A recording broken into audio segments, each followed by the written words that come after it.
नमस्कार. जे न्यूज चॅनलच्या ठळक बातम्यात आपल्या सर्व दर्शकांचे स्वागत. बेला पोलीस स्टेशन अंतर्गत अखेर अवैध व्यावसायिक मधील सराईत गुन्हेगार नागपूर जिल्ह्यातून हद्दपार.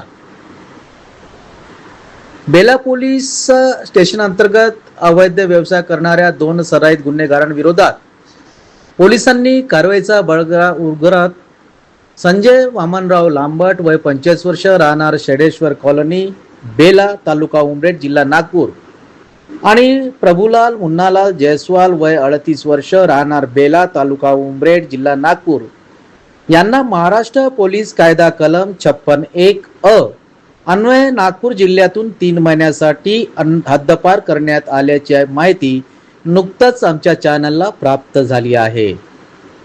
पोलीस स्टेशन बेला हद्दीतील अवैध दारू व्यवसायावर नियंत्रण मिळवण्यासाठी संबंधित आरोपींवरती यापूर्वीही वेळोवेळी कारवाई करण्यात आली असून गुन्हेही दाखल झाल्याचे समजते.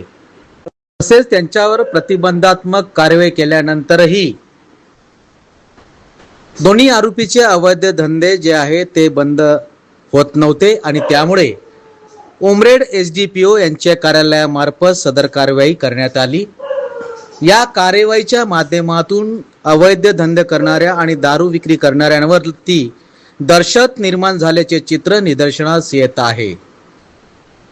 अनेक ठिकाणी अशा प्रकारच्या कारवायांना पूर्णरूप देण्याचे पोलिसांचे सध्या धाडसत्र सुरू असून यापासून अनेक लोकांना न्याय मिळेल अशा प्रकारची अपेक्षा व्यक्त केल्या जात आहे. आपण पाहत होते जी न्यूज. आपल्या सोबत एखादी घटना, समस्या किंवा उपक्रम असतील तर आमच्या अधिकृत प्रतिनिधीस कळवा. आम्ही ते आमच्या चॅनलवर प्रसारित करण्याचा प्रयत्न करू. आपणास जर आमच्या बातम्यांचा नियमित अपडेट घ्यायचा असेल तर आत्ताच आमच्या चॅनलला लाईक, सबस्क्राईब व शेअर करा. जी न्यूज चॅनल करिता सिरसी सर्कल प्रतिनिधी अमित नवनागे.